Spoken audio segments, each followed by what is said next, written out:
তোমার আত্মা জীবিত থাকবে, বলে সুবহানাল্লাহ। কবরেও জীবিত থাকবে। আমরা তো কই কবরে মরে আছে, সব মরে না, ওলি আল্লাহ মরে না। হুজুর সাল্লাল্লাহু আলাইহি ওয়াসাল্লাম মেরাজে যাচ্ছিলেন, তখন মুসা নবীর মাজারের ওই কাজ দিয়ে যাইতেছিলেন।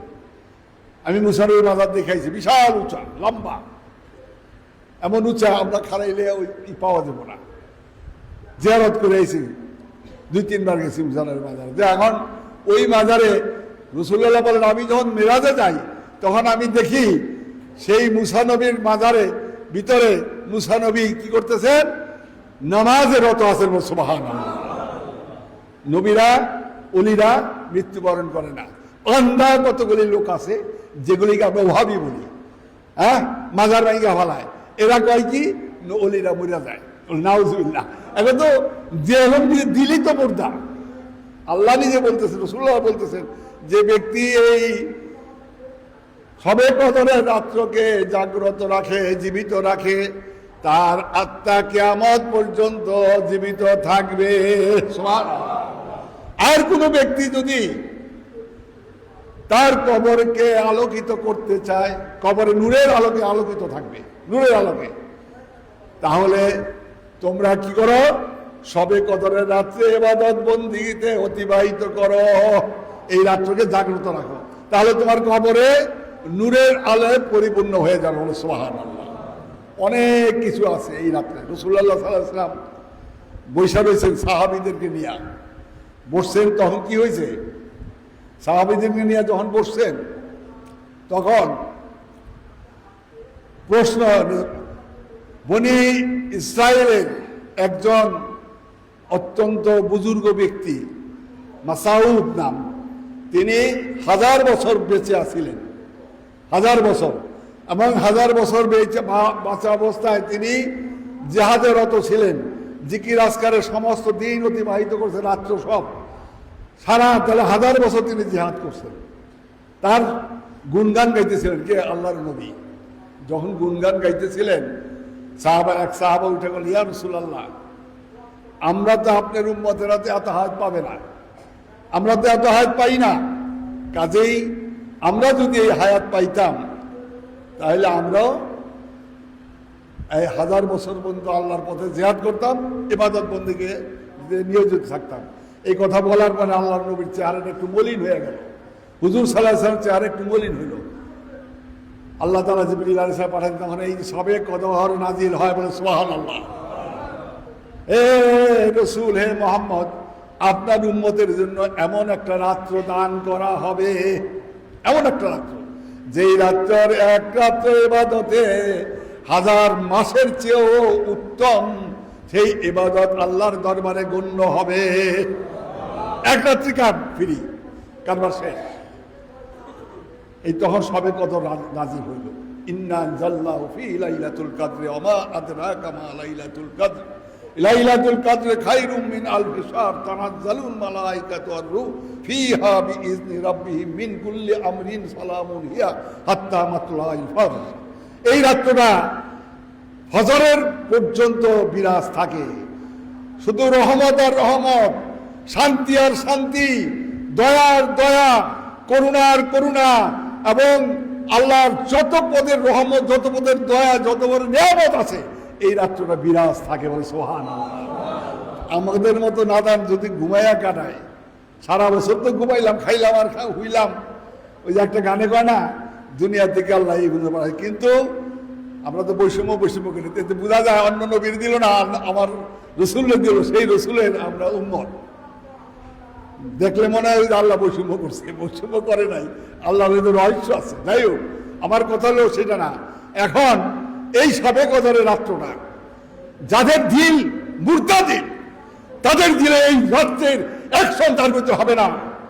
যাদের দিল মুরতাদিল, তাদের আল্লাহর ওলিদের পথে যাওয়ার সাথে ভাগ্য হবে না। তারা পোড়াকে বলি, তারা একদম নিঃসন্দেহে তাদের সেই ভাগ্য বলে, কি বলে যে বড়ই ভাষাটাই ভুলে গেছি। যাই হোক, যারা নাকি আর দিলওয়ালা, সত্যিকার দিলে, এই যে কবরে বলতেছে যে তারা ই করবেন, রাসূলুল্লাহ হাদিস গেল এটা। এখন আমরা তো মানুষ, মানুষের মধ্যেই কিন্তু আল্লাহ বিরাজ করে, মানুষের মধ্যে শয়তান বিরাজ করে, মানুষের মধ্যে আসওয়াসা বিরাজ করে, মানুষের মধ্যে নফস বিরাজ করে, অনেক কিছু আছে। এই সমস্ত আলোচনা আজকে সবে কদরের রাত্রে আলোচনা আজকে করি। যাই হোক, আমি বেশি আলোচনা যাব না। রাসূলুল্লাহ সাল্লাল্লাহু আলাইহি ওয়াসাল্লাম তখন ওই সবে কদরের কথা আমরা জানলাম, জিবরিল আলাইহিস সালাম কোরআন শরীফে নাজিল করে দিলেন। আচ্ছা, এখন এই সবে কদর সম্বন্ধে রাসূলুল্লাহ সাল্লাল্লাহু আলাইহি ওয়াসাল্লামের কাছে সাহাবারা জিজ্ঞাসা করলো, ইয়া রাসূলুল্লাহ। এক সাহাবা জিজ্ঞাসা, নামগুলি এত দরকার নাই, বহু সময়ের দরকার, আমি নামগুলিও পুরো মনে থাকে না। একজনে জিজ্ঞাসা করলো, রাসূলুল্লাহ বলে, তুমি সবে কদর বেজর রাত্র অর্থাৎ রমজানের 21 রাত্রে খোঁজ করো, তালাশ করো। আরেক সাহাবা জিজ্ঞাসা করলেন, ইয়া রাসূলুল্লাহ, সবে কদর কোন দিন পাবো, খুঁজবো আমরা? রমজানের 23 তারিখে খুঁজো। আরেকজন জিজ্ঞাসা করলো, কোন তারিখে? রমজানের 25 তারিখে। বড় রহস্যপূর্ণ ব্যাপার এরকম এক একজনের। এই জন্য রাসূলুল্লাহ সাল্লাল্লাহু আলাইহি ওয়াসাল্লাম এই রমজানের 10 তারিখ থেকে কি করতেন, শেষ তারিখ পর্যন্ত ইতিকাফে বসতেন। বলে ইতিকাফে ধ্যান জ্ঞান থাকতো সারাদিন ইবাদত বন্দেগী।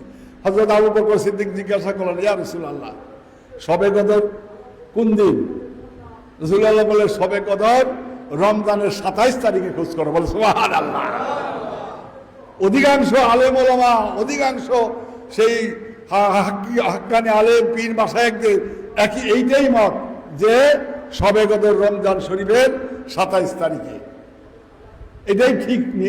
27শে রমজান সবে কদরের রাত্র। তো এখন আবু বকর সিদ্দিক, এটা হযরত আমরা জানি অনেক যে ইমাম আছেন সারা দেশে দুনিয়াতে 2000-এর উপরে ইমাম আছেন। ইমাম আমরা জানিও না, এগুলো গবেষণা করি না। 2000 ইমামের মধ্যে 12 জন হলো শ্রেষ্ঠ। 12 জনের মধ্যে আরো শ্রেষ্ঠ হলো 4 জন ইমাম।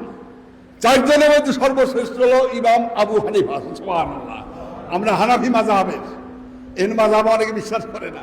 এই ইমাম হানাফি, ইমাম আবু হানিফার যে অনুসারী, তিনি বলছেন, হ্যাঁ, এই সবে কদরের রাত্র 27 তারিখ।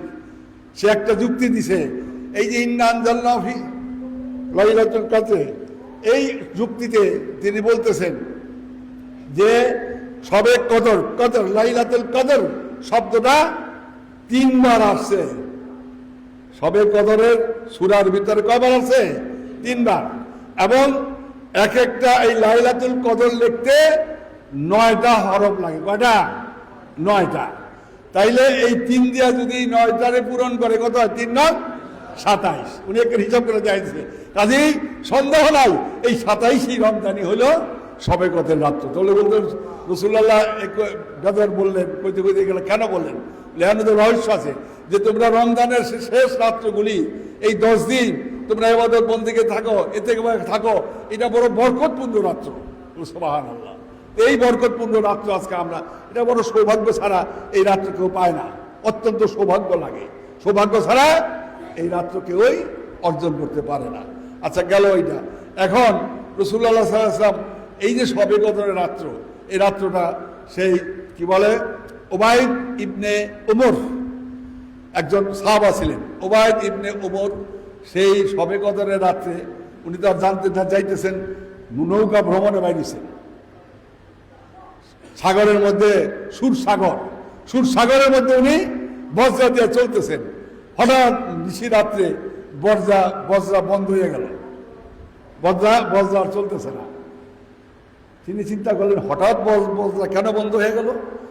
তখন তিনি ওই সাগরের পানি নিয়ে একটু মুখে নিলেন। এমনি যে সাগরের পানি মুখে নিয়ে যে সর্বনাশ, সাগরের পানি মিষ্টে পরিপূর্ণ। বলে সুবহানাল্লাহ।